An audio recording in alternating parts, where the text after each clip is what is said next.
దేవునికి మహిమ కలుగునుగాక. ఆమేన్. సమూయేలు రెండవ గ్రంథం 9వ అధ్యాయంలో కొన్ని వచనాలు చదువుతాను. నేను బైబిలు తెరచి చూడండి. యోనాతానును బట్టి నేను ఉపకారము చూపుటకు సౌలు కుటుంబములో ఎవడైనా కలడాయని దావీదు అడిగాను. సౌలు కుటుంబమునకు సేవకుడగు సేబాయను ఒకడుండగా వారు అతనిని దావీదు నొద్దకు పిలువనంపిరి.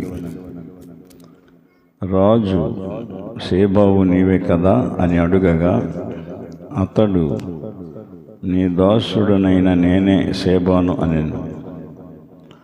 రాజు, యెహోవా నాకు దయ చూపినట్లుగా నేను ఉపకారము చేయుటకు సౌలు కుటుంబములో ఎవడైనా నొకడు శేషించి ఉన్నాడా అని అతని అడుగగా, సేబా, యోనాతానుకు కుంటికాళ్ళు గల కుమారుడొకడు ఉన్నాడని రాజుతో మనవి చేశాను.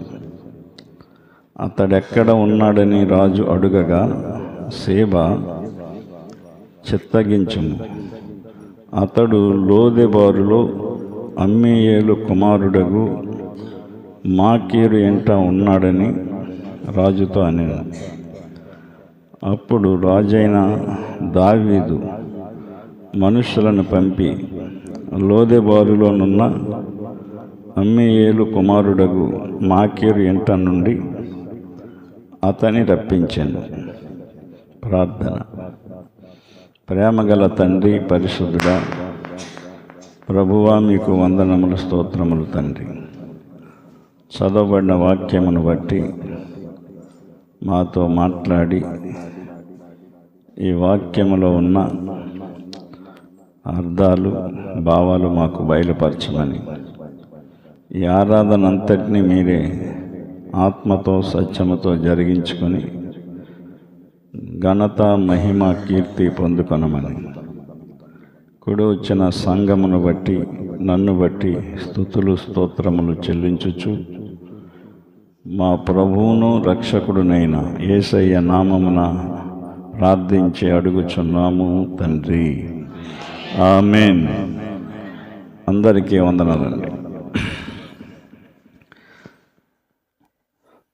దావీదు రాజుగా చేయబడ్డాడు. చాలా కష్టాలు పడ్డాడు, శ్రమలు పడ్డాడు. దావీదు ఎన్నో ప్రమాదాల నుంచి తప్పించబడ్డాడు. సౌలు రాజు దావీదును చంపటానికి చూసేవాడు. సౌలు రాజు దావీదుని చంపాలని ఆలోచించినప్పుడు ఆలోచనలన్నీ యోనాతాను తెలుసుకునేవాడు. యోనాతాను సౌలు కుమారుడు. యోనాతాను దావీదుకి ఆ రహస్యాలన్నీ చెప్పి, నిన్ను మా తండ్రి చంపాలనుకుంటున్నాడు, కుట్ర పన్నుతున్నాడు, కుతంత్రాలు పన్నుతున్నాడు, కనుక నువ్వు తప్పించుకుని పారిపో అని చెప్పి ఎప్పటికప్పుడు యోనాతాను దావీదుని తప్పించేవాడు. తండ్రి చంపాలనుకునేవాడు, కుమారుడు తప్పించేవాడు. యోనాతానికి దావీదంటే చాలా ప్రేమ, చాలా ఇష్టం, తండ్రి కంటే కూడా ఇష్టం. అందుకనే దావీదుని తప్పించేవాడు. ఒక యుద్ధంలో సౌలు చనిపోయాడు. సౌలు కుమారులైన యోనాతానుతో పాటు అన్నదమ్ములందరూ చనిపోయారు. అలాగే వాళ్ళ పిల్లలందరూ కూడా చనిపోయారు. ఎందుకంటే దేవుడికి సౌలు కుటుంబం మీద విరక్తి కలిగి సౌలు కుటుంబం అంతటినీ కూడా నిర్మూలన చేయాలనుకున్నాడు. శత్రువుల చేతికి అప్పగించాడు. శత్రువుల ద్వారా వాళ్ళందరూ చనిపోయారు. అప్పుడు దావీదు ఇశ్రాయేలీయులకి రాజుగా అభిషేకించబడ్డాడు. రాజుగా అభిషేకించబడిన తర్వాత దావీదు సింహాసనం ఎక్కి పరిపాలిస్తున్న దినాల్లో యోనాతాను చేసిన ఉపకారం, మేలు దావీదుకి గుర్తొచ్చింది. నన్నెన్నో పర్యాయాలు యోనాతాను కాపాడాడు, నా ప్రాణాన్ని రక్షించాడు. కనుక యోనాతానుకి సంబంధించిన వాళ్ళు ఎవరైనా మిగిలి ఉన్నారా అని ఆలోచన చేశాడు. ఆలోచించినప్పుడు తన దగ్గర ఉన్న సేవకులతో చెప్పాడు, యోనాతానును బట్టి నేను అతని కుటుంబంలో ఉన్నవారికి ఉపకారం చేయాలి, ఎవరైనా మిగిలి ఉన్నారా అని అడిగాడు.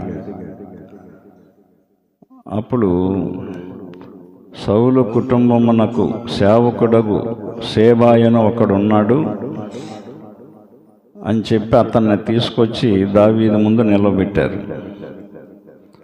దావీదు ఆ సేబాను అడిగాడు, నువ్వేనా సేబావని? అవునయ్యా, చిత్తగించండి, నేనే అన్నాడు. మరి నాకు దేవుడు దయ చూపించి ఈ సింహాసనం ఇచ్చాడు. నేను బ్రతికున్నాను కాబట్టి, నేను బ్రతికున్నానంటే యోనాతానుని బట్టి బ్రతికున్నాను.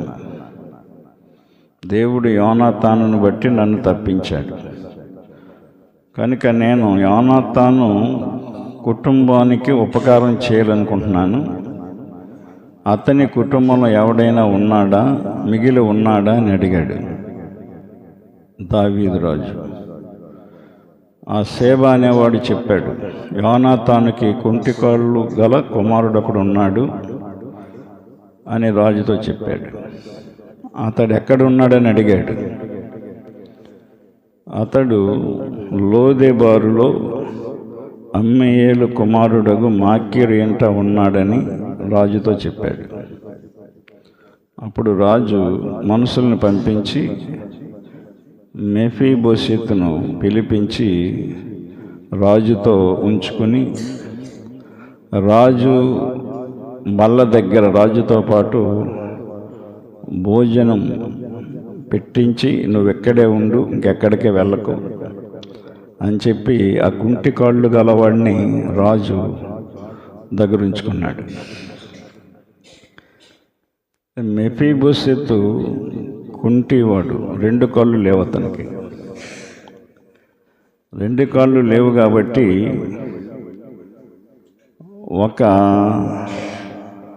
ఒకని దగ్గర అతను ఉండిపోయాడు. లోదెబారు అనే ప్రాంతంలో ఉండిపోయాడు. అమ్మీయేలు కుమారుడగు మాకీరు అనే ఇంట ఉన్నాడంట. కుంటి వాళ్ళు అయినప్పుడు ఎవరొకరి మీద ఆధారపడతారు.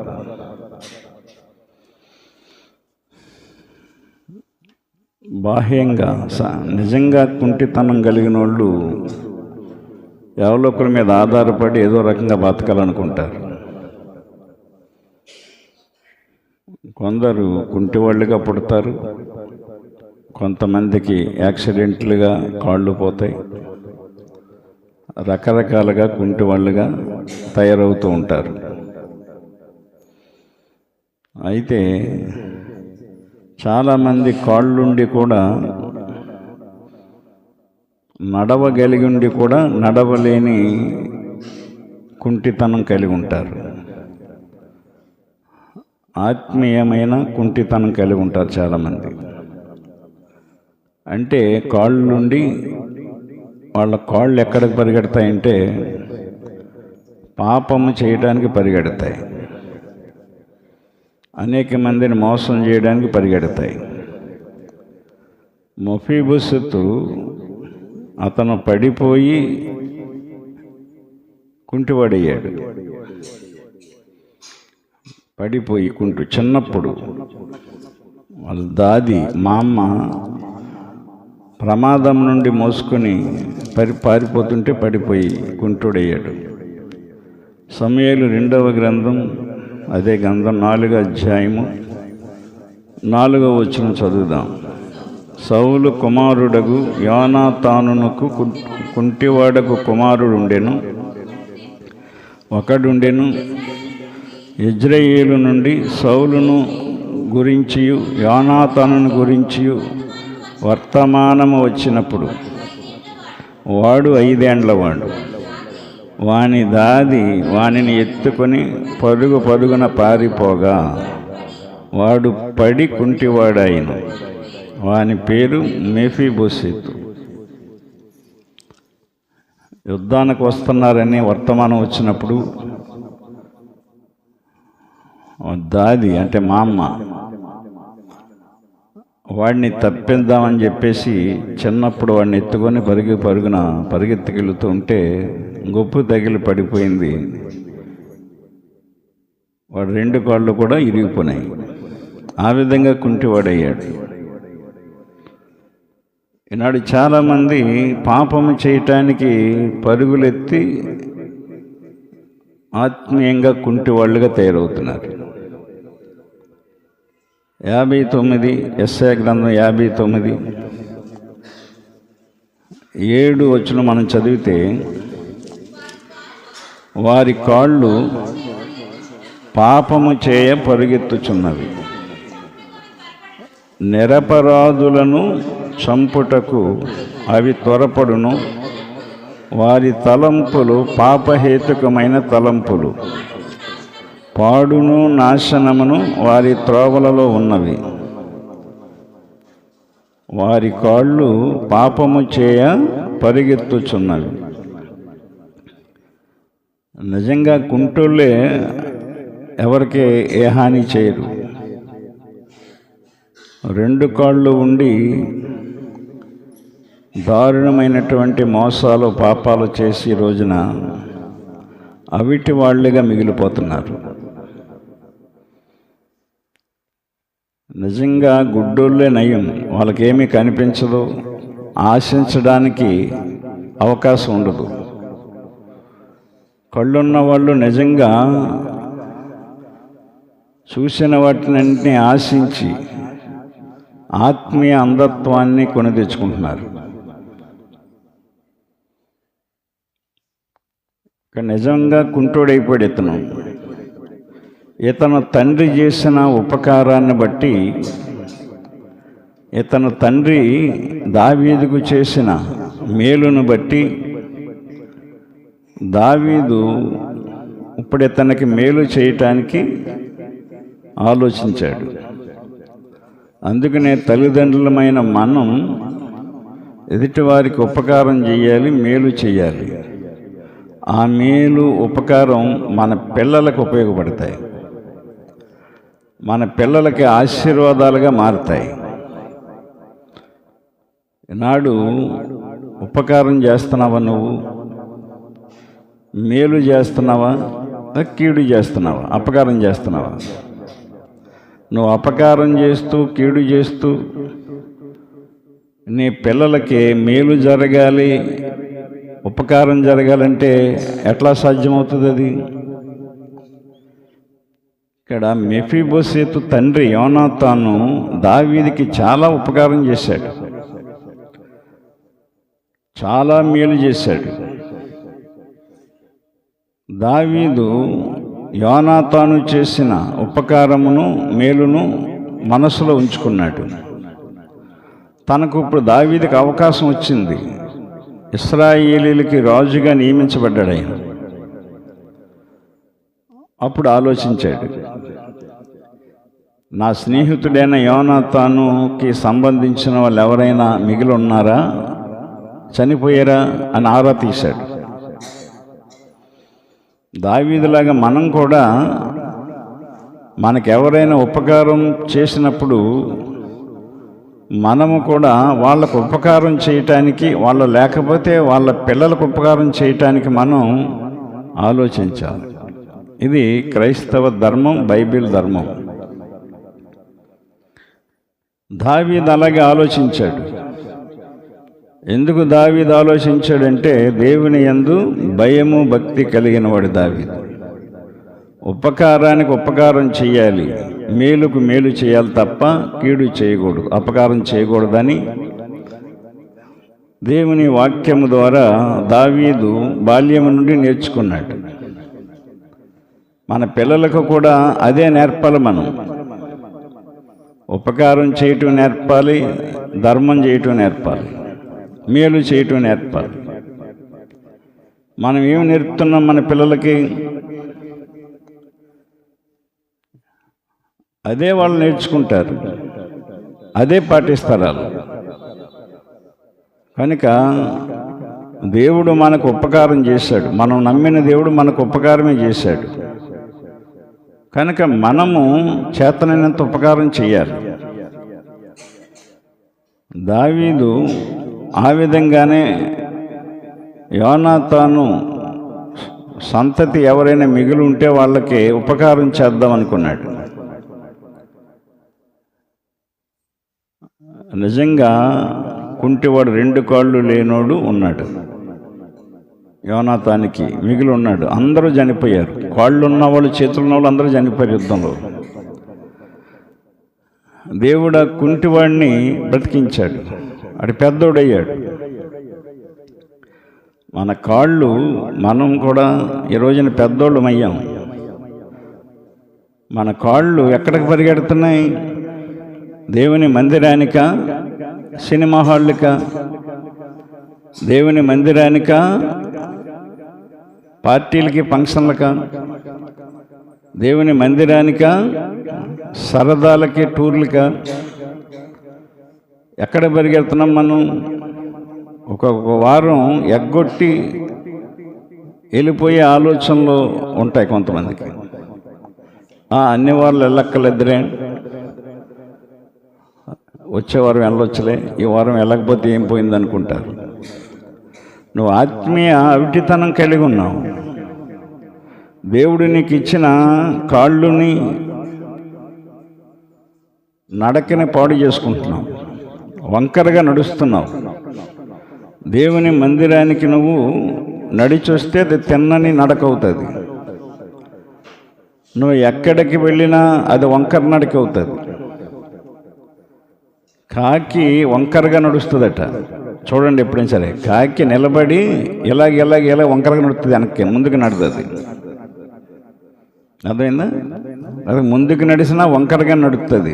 ఒక కాలు వంకరగా వేసి వంకరగా నడుస్తుంది. అది పావురము తిన్నగా నడుస్తుందట. అది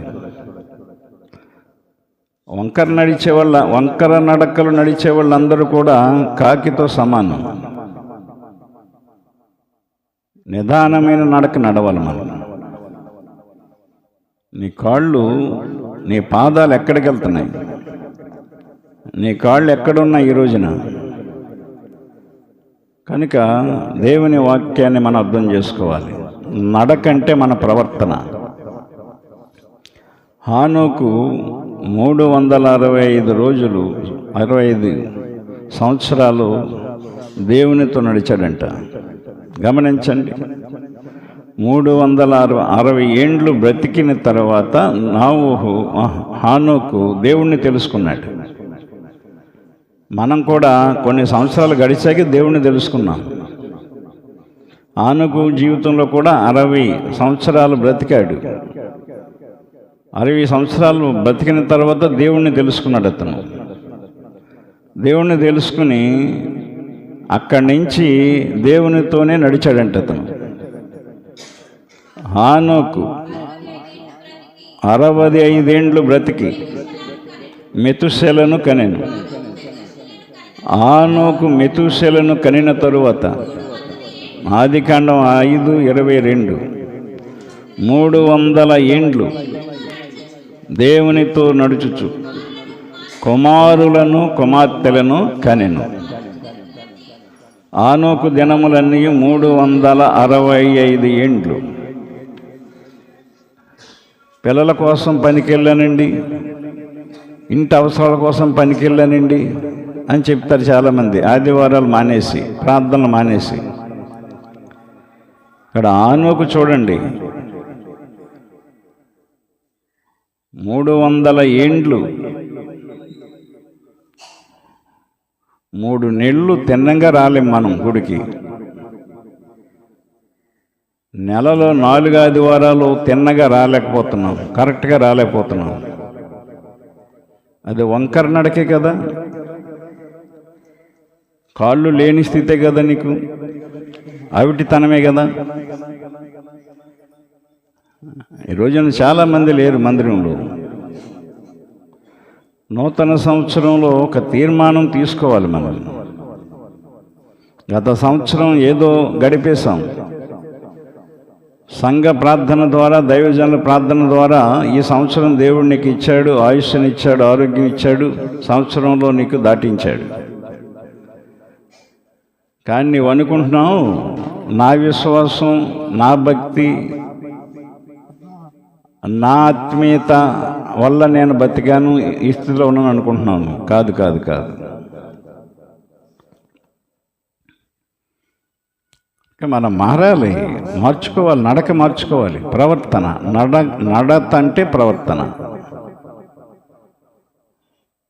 ఆనోకు దేవునిలో జీవించటం మొదలుపెట్టాడు, దేవునితో నడవటం మొదలుపెట్టాడు, కంప్లీట్ చేశాడు. 300 సంవత్సరాలు నడిచాడని బైబిల్ చెప్తుంది, దేవుడే చెప్తున్నాడు సాక్ష్యం. మనం ఎలా నడుస్తున్నాం అంటే ఎలా ప్రవర్తిస్తున్నాం గమనించండి.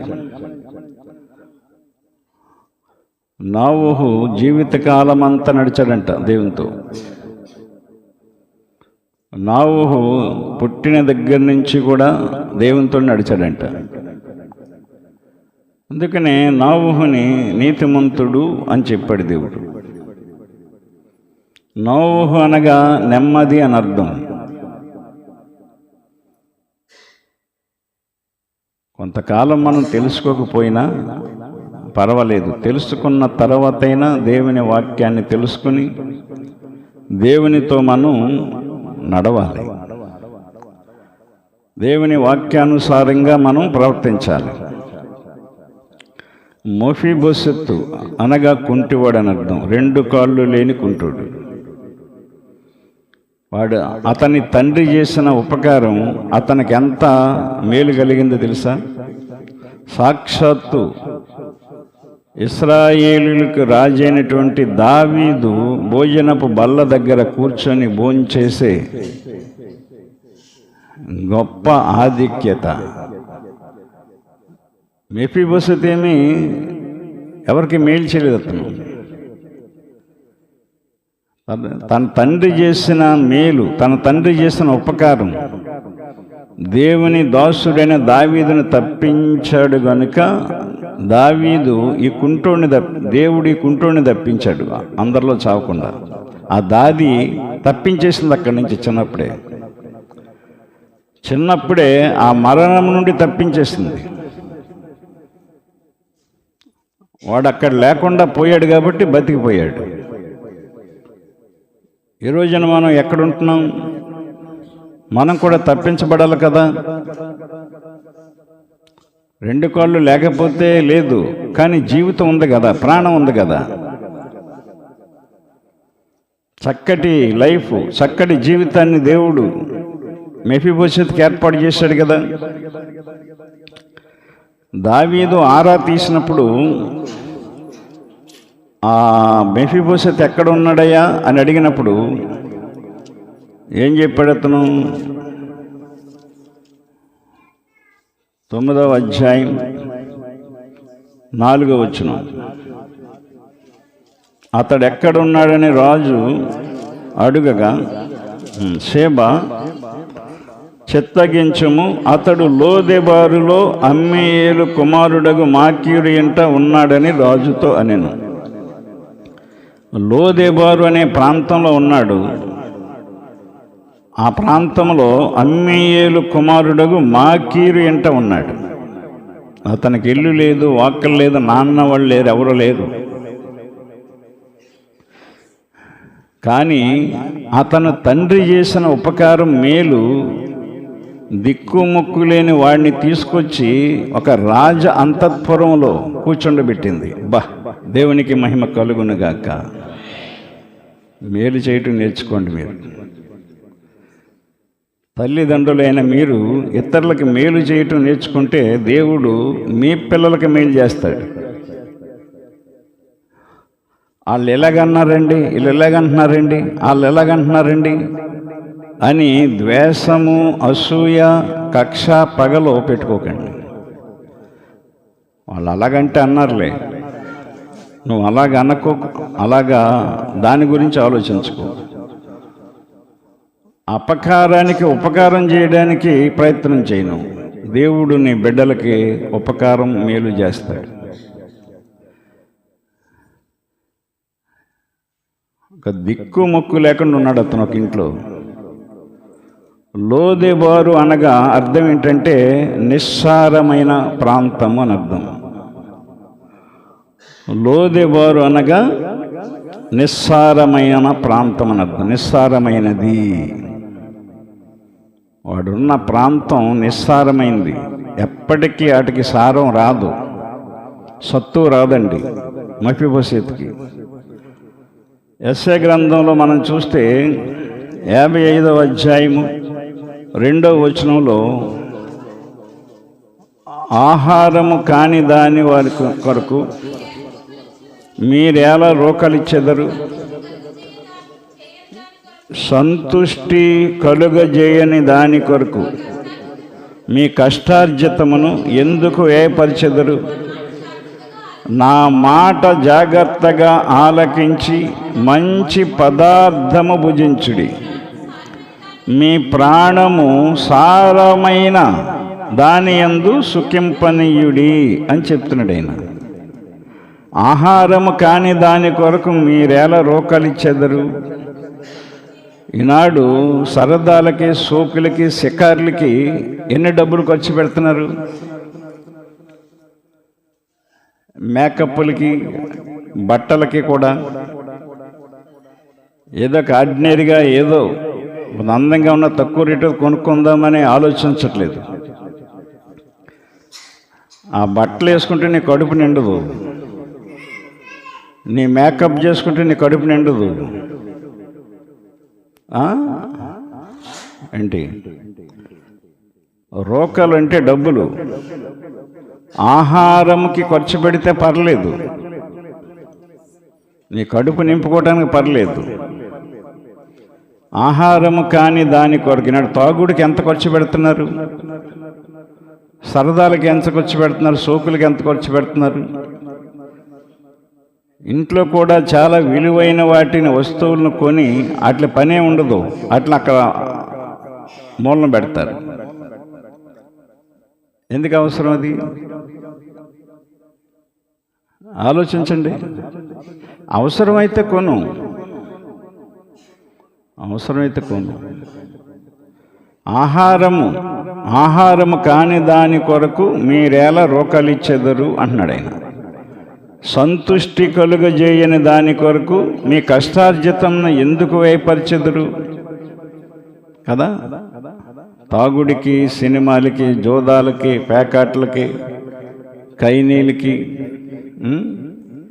రకరకాల వ్యసనాలన్నిటికీ కష్టార్జితాన్ని ఎందుకు ఖర్చు పెడుతున్నారు ఈరోజు? దేవుని మాట మీకు నేను చెప్తున్నాను. నా మాట జాగ్రత్తగా ఆలకించండి, మంచి పదార్థము భుజించండి, మీ ప్రాణము సారమైన దాని యందు సుఖింపనీయుడి. సారవంతమైన దానిని మనం పొందుకోవాలి, నిస్సారమైన వాటిని మనం పొందుకోకూడదు. లోదెబారు అనగా నిస్సారమైన ప్రాంతము. గమనించండి, కీర్తన 32లో 4వ వచనంలో దావీదు గారు కొన్ని పరిస్థితుల్లో, దావీదు గారు పరిస్థితులు కూడా అలాగైపోయినాయి, సారం లేకుండా అయిపోయాడు. ఎందుకంటే అలాంటి వేదనలు, కష్టాలు, బాధలు అతన్ని వెంటాడేశాయి. భక్తుడే, కానీ అతడు చేసిన పాపాన్ని బట్టి. ప్రార్థనాపరుడే, కానీ అతడు చేసినటువంటి ఘోరమైన పాపాన్ని బట్టి. ఒకని భార్యను మోసం చేశాడు, వాడుకున్నాడు. అది తెలిసిపోద్దేమని చెప్పేసి ఆమె భర్తని నరహత్య చేయించేశాడు. ఎంత ఘోరమైన పని! ఎలాంటి లేరా ఈ రోజున? ఎలాంటి లేరండి? నేను యూట్యూబ్లో చూశాను నేను ఒక వార్త. బ్యాంక్ మేనేజర్ భార్య, బ్యాంక్ మేనేజర్, అతను చాలా అందంగా ఉన్నాడు. ఒక కారుకి డ్రైవర్ని పెట్టుకున్నాడు. పిల్లల్ని స్కూల్స్లో దింపడానికి, తీసుకురావడానికి, బ్యాంకుకి వెళ్ళి ఇతను తీసుకురావడానికి, ఏదైనా అవసరం అయితే ఆ మార్కెట్కి అది తీసుకుని వెళ్ళడానికి ఒక డ్రైవర్ని పెట్టుకున్నాడు. ఆ డ్రైవరు ఆ మాటలు ఈ మాటలు చెప్పి తన భార్యను లోబరుచుకున్నాడు.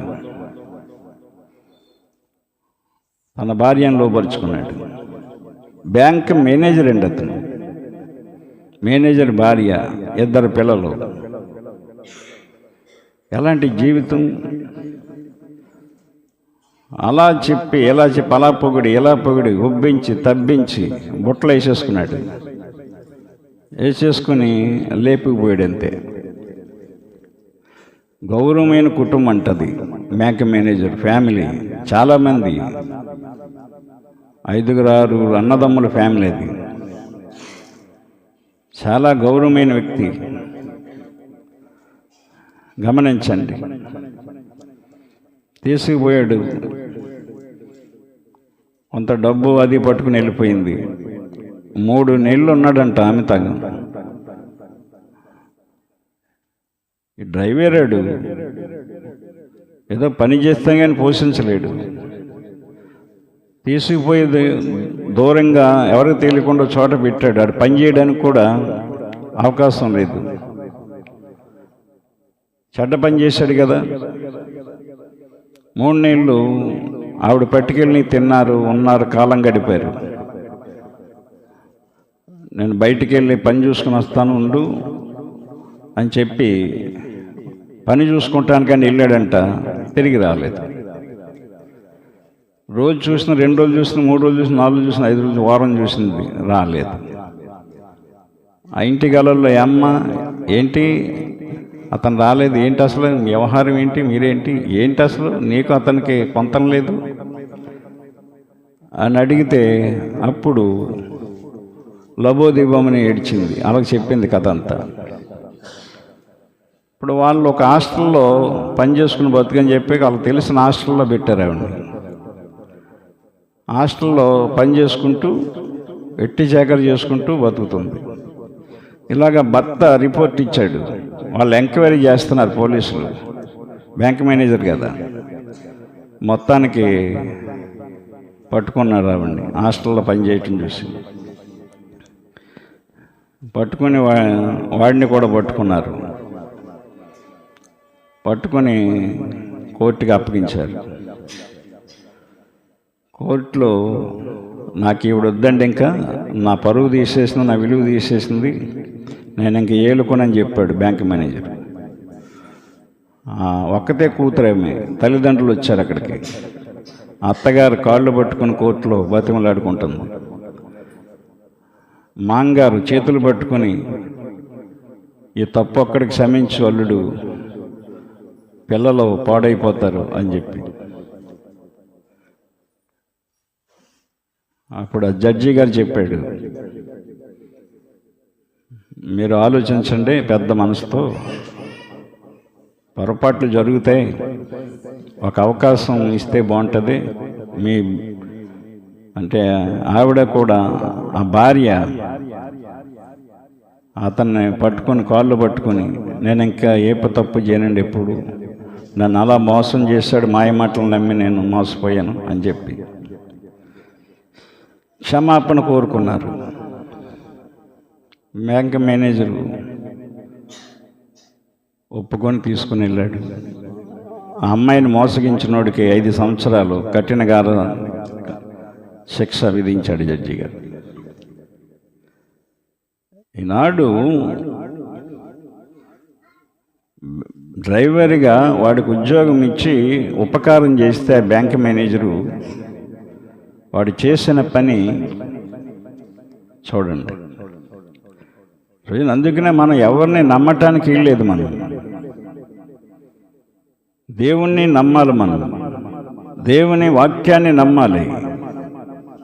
దేవుని మార్గంలో మన ప్రవర్తన సరి చేసుకోవాలి.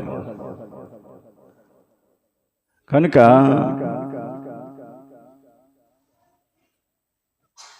నిస్సారమైన ప్రాంతంలో ఉన్నాడు అతను, మెఫీబోషెతు. ఎప్పటికీ సారం పొందుకుంటాడు?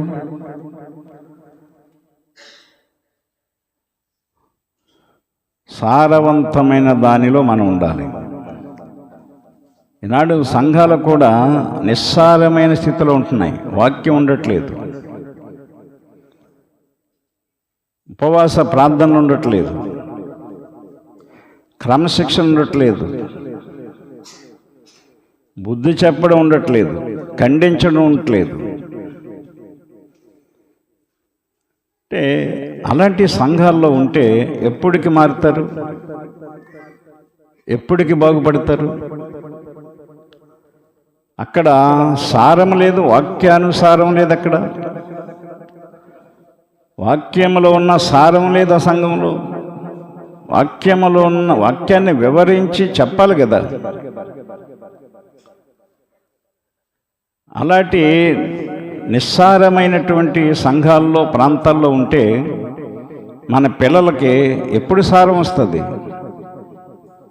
ఎప్పుడు శక్తిమంతులు అవుతారు? ఎప్పుడు బుద్ధిమంతులు అవుతారు?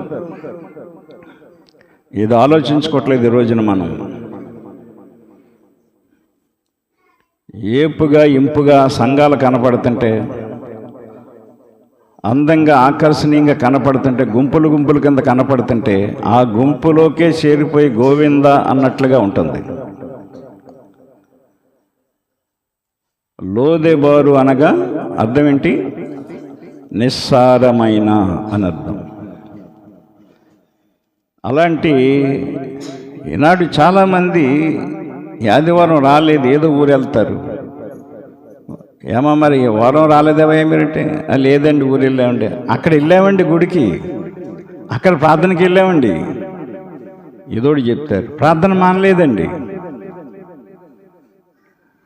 అది కరెక్ట్ కాదు.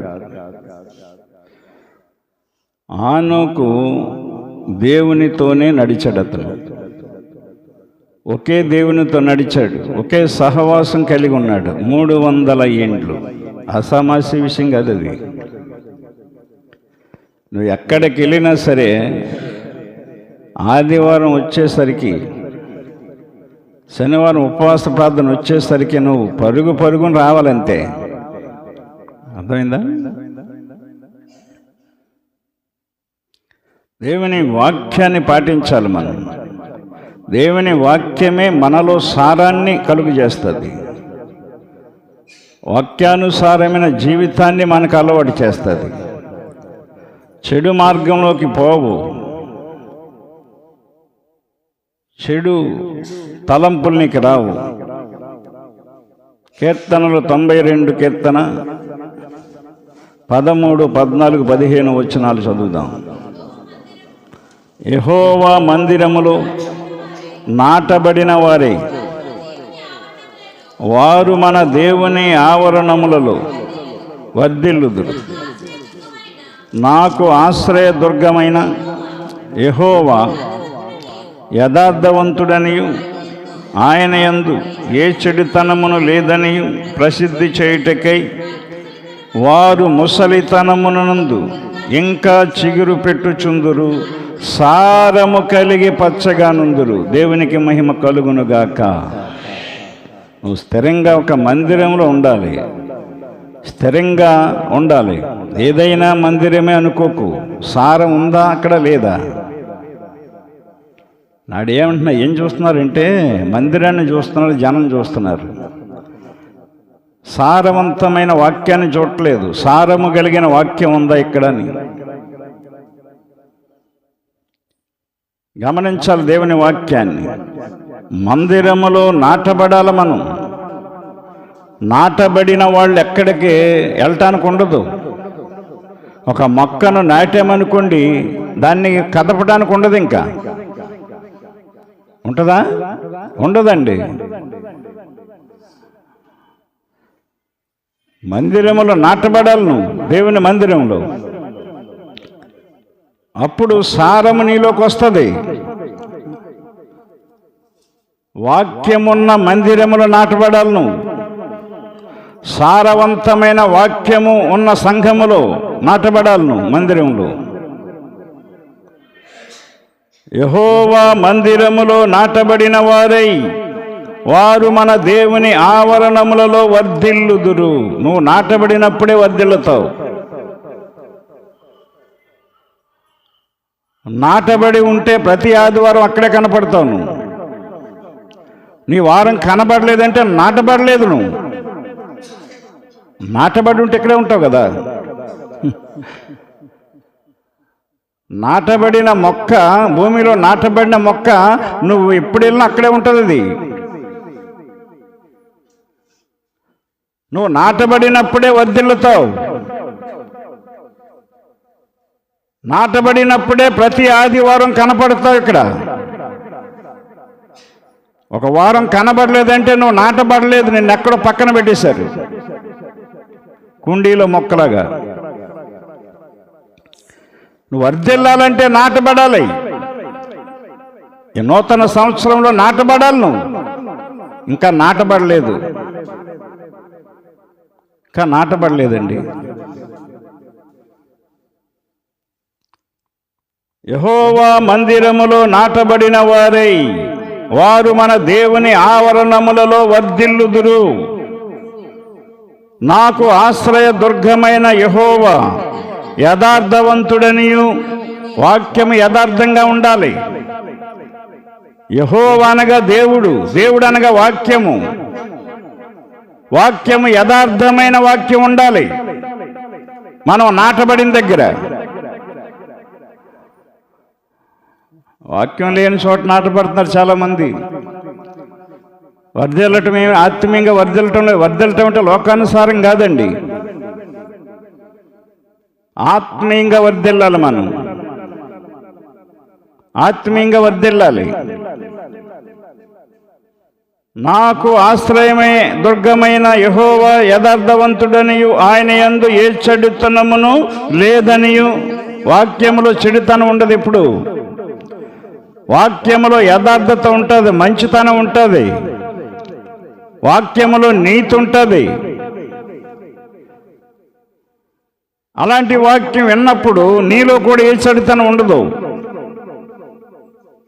ఏ చెడుతనమును లేదనియు ప్రసిద్ధి చేయుటకై వారు ముసలితనమునందు ఇంకా చిగురు పెట్టుచుందురు, సారము కలిగి పచ్చగా నుందురు. మెఫీబోషెతు సారము లేని ప్రాంతంలో ఉన్నాడండి. అదృష్టం బాగుండి దావీదు పిలిపించాడు అతన్ని. ఆ అదృష్టం తన తండ్రి చేసినటువంటి మేలును బట్టి, ఉపకారాన్ని బట్టి అతనికి వచ్చింది. అలాగే మన పిల్లలకు ఒక అదృష్టం కలిసి రావాలంటే మనం మేలు ఉపకారం చేయాలి. తల్లిదండ్రులమైన మనం. ఉందా అలాంటి ఆలోచన? ఉందా నీకు? అలాంటి తలంపులు ఉన్నాయా నీకు? ఎంతసేపు ఎదుటివారిని గురించి నువ్వు సనుక్కోవటం, గొనుక్కోవటం, వ్యసన పట్టడం, ఇవన్నీ దేవుడికి ఇష్టం ఉండవు. మరి నీకెందుకున్నాయి ఇవన్నీ? నీలో ఎందుకున్నాయి? ఎంతకాలం నుంచి వస్తున్నారు మీరు ప్రార్థనకి? ఎంతకాలం నుంచి వస్తున్నారు ఆరాధనకి? ఎప్పుడు పోతాయి అయ్యి?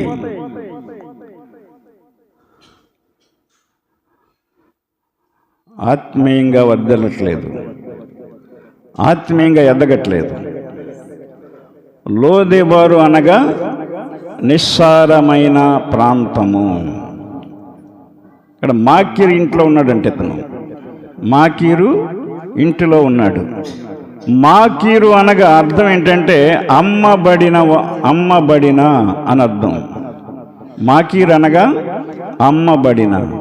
అది ఎవరో లేరు అతనికి, కుంటోడు అవిటోడు, నాన్న వారు లేరు, ఇంక అక్కడ బానిసగా పడి ఉన్నాడు. ఆ కుంటితనంతోనే ఏదో ఉపయోగపడుతున్నాడు వాళ్ళకి. నువ్వు దేనికి అమ్మబడ్డావు? ఈ రోజున మనం దేనికి అమ్మబడుతున్నాం? మాకీరు అనగా అమ్మబడిన అని అర్థం. యెషయా గ్రంథం 50 అధ్యాయం 1 వచనాన్ని మనం చదువుదాం. యెషయా గ్రంథం 50 1 వచనం. బైబిల్లో చూద్దాం అర్థాలు మనం. యెహోవా ఇలాగు సెలవిచ్చుచున్నాడు, నేను మీ తల్లిని విడనాడిన పరిత్యాగ పత్రిక ఎక్కడనున్నది? నా అప్పుల వారిలో ఎవనికి మిమ్మును అమ్మివేసి తిని? మీ దోషములను బట్టి మీరు అమ్మబడితిరి, మీ అతిక్రమములను బట్టి మీ తల్లి పరిత్యాగము చేయబడిన అని చెప్తున్నాడు ఈయన. మీ దోషములను బట్టి మీరు అమ్మబడితిరి. క్రైస్తవుల్లో దోషాలు లేవా? ఈ రోజున పాపాలు లేవా? ఎందుకు అమ్మబడుతున్నావు నువ్వు? దోషాలను బట్టి, పాపాన్ని బట్టి. నువ్వు మాకీర్లు ఇంట్లో ఉన్నట్టే, ఎదుగు బొదుగు ఉండదు, అక్కడ సారం ఉండదు. మాకీరు అనగా అమ్మబడిన అని అర్థం. ఈనాడు దేనికి అమ్మబడ్డా మనం? త్రాగుడికి అమ్మబడేవాళ్ళు, వ్యభిచారానికి అమ్మబడేవాళ్ళు, జోదానికి అమ్మబడేవాళ్ళు, మోసానికి అమ్మబడేవాళ్ళు, రకరకాల వ్యసనాలకి, చుట్ట, బీడి, సిగరెట్, కైని, గంజాయి, వీటన్నిటికీ అమ్మబడి నువ్వు ఆదివారం ఆరాధనకు వస్తే ఉపయోగం ఏంటి? ఆదివారం ప్రార్థన కొట్టే నీకు సారం ఎలాగొస్తుంది? నీలో ఉన్న వ్యసనాలు నిన్ను నిస్సహాయంగా చేసి పడుతున్నాయి కదా, సారము లేని స్థితికి దిగజారి చేస్తున్నాయి కదా నిన్ను.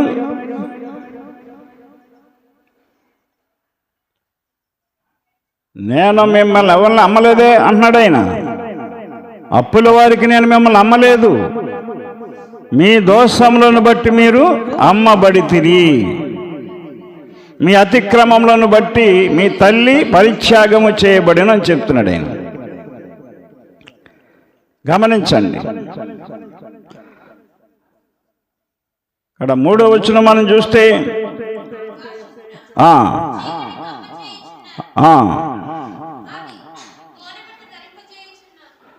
గమనించండి,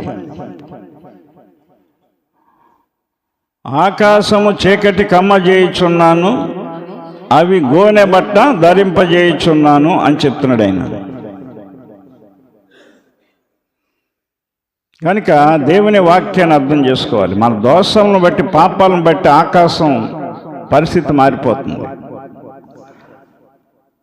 వెలుగు రావలసిన సమయంలో చీకటి వస్తుంది, చీకటి రావలసిన సమయంలో వెలుతురు వస్తుంది. కనుక దేవుని వాక్యాన్ని మనం అర్థం చేసుకోవాలి. యెషయా 52 మనం చూస్తే 52:3లో యెహోవా ఇలాగు సెలవిచ్చుచున్నాడు, మీరు ఊరకయే అమ్మబడితిరి కదా అంటున్నాడు ఆయన. రోకలియ్యకయే మీరు విమోచింపబడేదురు కదా, బడిదురు అంటున్నాడు ఆయన. ఊరికి అమ్ముడైపోతున్నారండి, ఊరికినే.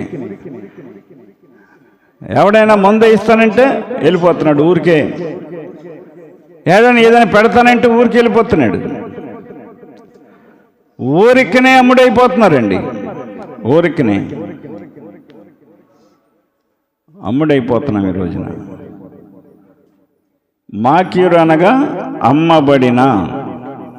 పౌలు అంటాడు, నేను పాపమునకు అమ్మబడిన వాడని అంటాడు. అర్థమైందా? రోమాపత్రిక 7 అధ్యాయము 14 వచనం మనం చూస్తే, ధర్మశాస్త్రం ఆత్మ సంబంధమైనదని ఎరుగుదుము. అయితే నేను పాపమునకు అమ్మబడి శరీర సంబంధినై ఉన్నాను. ఒక పౌలు గారు ఒప్పుకుంటున్నాడండి, నేను దేనికి అమ్మబడ్డానో చెప్తున్నాడు ఆయన.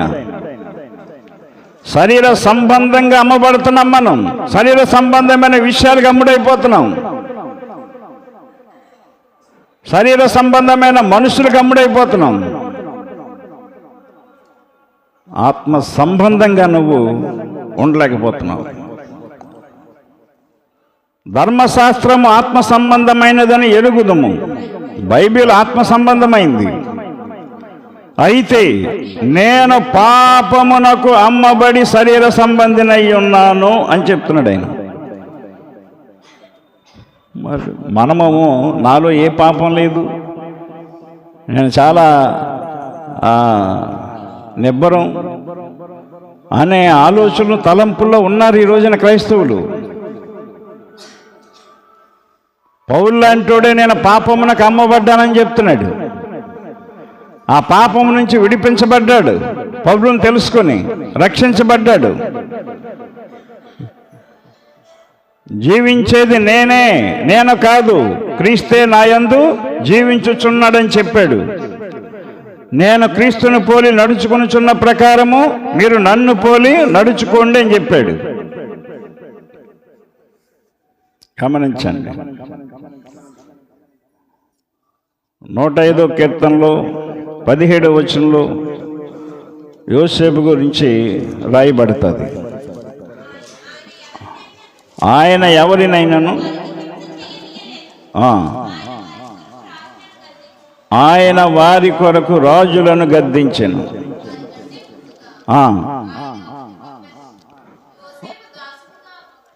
యోసేపు దాసుడుగా అమ్మబడెను. యోసేపుని అమ్మేశారండి దాసుడిగా. దేవుడు వదిలేడు, అతన్ని విడిచిపెట్టాడా? విడిచిపెట్టలేదు కదా. యోసేపుని విడిచిపెట్టలేదు ఆయన. దాసుడిగా అమ్మబడ్డాడు. వారికంటే ముందుగా ఆయన ఒకని పంపెను. యోసేపు దాసుడిగా అమ్మబడెను. వారు సంకెళ్ళ చేత అతని కాళ్ళు నొప్పించిరి, ఇనుము అతని ప్రాణమును బాధించెను. గమనించండి, అతడు చెప్పిన సంగతి నెరవేరు వరకు యెహోవా వాక్కు అతని పరిశోధించుచూ ఉండెను. గమనించండి, యోసేపు బానిసగా అమ్మబడిన యోసేపు అదే ఐగుప్తులో ఒక ప్రధానమంత్రిగా చేయబడ్డాడు. ప్రధానమంత్రిగా, మంత్రులందరి మీద ప్రధానమంత్రిగా. అధికారమంతా, ఐగుప్తు అధికారమంతా రాజు యోసేపు చేతికి అప్పగించేశాడు. ఎందుకంటే యోసేపులో సారం ఉంది. యోసేపులో వాక్యానుసారమైన జీవితం ఉంది. దేవునికి మహిమ కలుగునుగాక. వాక్యానుసారమైన జీవితం ఉంటే దేవుడు నిన్ను యోసేపులాగా చేస్తాడు. మాకీరులాగా రాజుల దగ్గర భోజనం సిద్ధపరుస్తాడు నీకు, అధికారుల దగ్గర గొప్ప విలువనిస్తాడు నీకు. అమ్మబడ్డాడు, బానిసగా ఉన్నాడు. ఇక్కడ మోపిబోసెతు ఆ కుంటివాడైనా, ఆ 2 కాళ్ళు లేకపోయినా వాడు చేయగలిగిన పని అక్కడ చేస్తున్నాడు బానిసగా.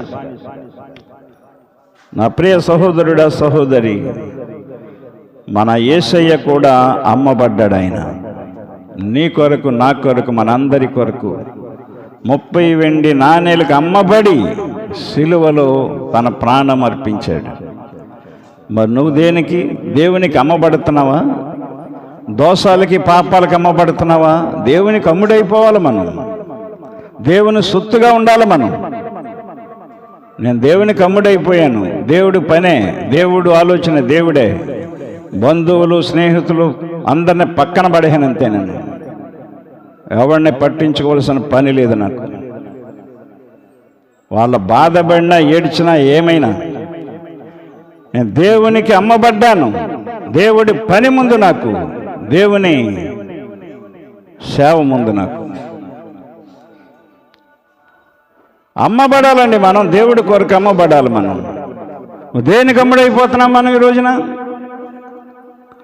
దేనికి అమ్ముడైపోతున్నాం? నేటి సంఘాల్లో పదవులకి, పెత్తనాలకి, అధికారాలకి, ఆడంబరాలకి, అంగులకి అమ్ముడైపోతున్నారు ఈ రోజున.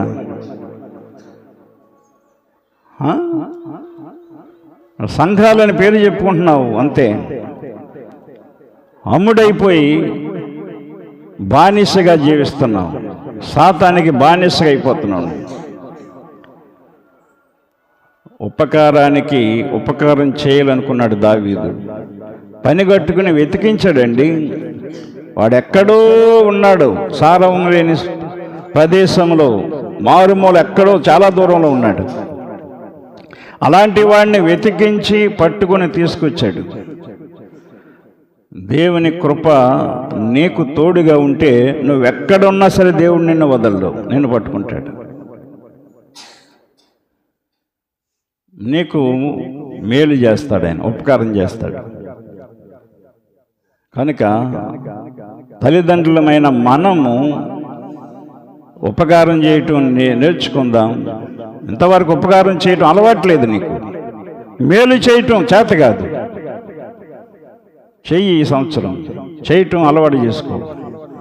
అప్పుడు నీ బిడ్డలకి దేవుడు మేలు చేస్తాడు, చెడు చూద్దు. అని ఉదయకాల సమయంలో ఈ వాక్యం నేను ఆత్మీయంగా బలపరిచినట్లయితే, ఈ నూతన సంవత్సరంలో దేనికి అమ్ముడుపోకు, దేవునికి అమ్ముడుపో. దేవుడు నిన్ను ఆదుకుంటాడు, ఆశీర్వదిస్తాడు, గొప్ప స్థితిని నీకు ఇస్తాడు. ఏ స్థితి లేని ఆ మెఫీబోషెతుకి, 2 కాళ్ళు లేని ఆ నిర్భాగ్యుడికి ఎంత స్థితిని దేవుడు ఏర్పాటు చేశాడు. దావీదు వారు చూడండి. ఎందుకంటే తన తండ్రి యోనాతాను చేసిన మేలు, ఉపకారం రాజైన దావీదుకి గుర్తొచ్చింది. దావీదు ఉపకారం చేయాలనుకున్నాడు, మేలు చేయాలనుకున్నాడు. సౌలు సంపాదించిన ఆస్తిపాస్తులన్నీ కూడా ఆ కుంటోడికి ఇప్పించేశాడు. ఇప్పించేసి అవన్నీ ఆ సౌలు కుటుంబంలో దాసునికి ఇచ్చి, ఈ పొలాలన్నీ సాగు చేయను, వచ్చిన రాబడి పంట తీసుకొచ్చి మెఫీబోషెతుకి అప్పగించు. మెఫీబోషెతు మాత్రం నా ఇంట్లోనే ఉంటాడు, నా బల్ల దగ్గర ఉంటాడు, ఎక్కడే తింటాడు అని దావీదు నిర్ణయం చేశాడు. అట్టి ఆశీర్వాదం దేవుడు నీకు ఇస్తాడు. ఏమీ లేదని భయపడకు. నిస్సహాయ స్థితిలో ఉన్నాను, నా స్థితి చాలా దారుణంగా ఉందని అనుకోకు. నువ్వు ముందు మేలు చేయటం మొదలుపెట్టు, ఉపకారం చేయటం నేర్చుకో. దేవుని సారవంతమైన వాక్యాన్ని కలిగి ప్రవర్తించు. ఆ వాక్యమే నీకు అన్నీ ఏర్పాటు చేస్తుంది. ఎందుకంటే ఆ వాక్యమే దేవుడు. దేవుడి మాటలు దీవించునుగాక.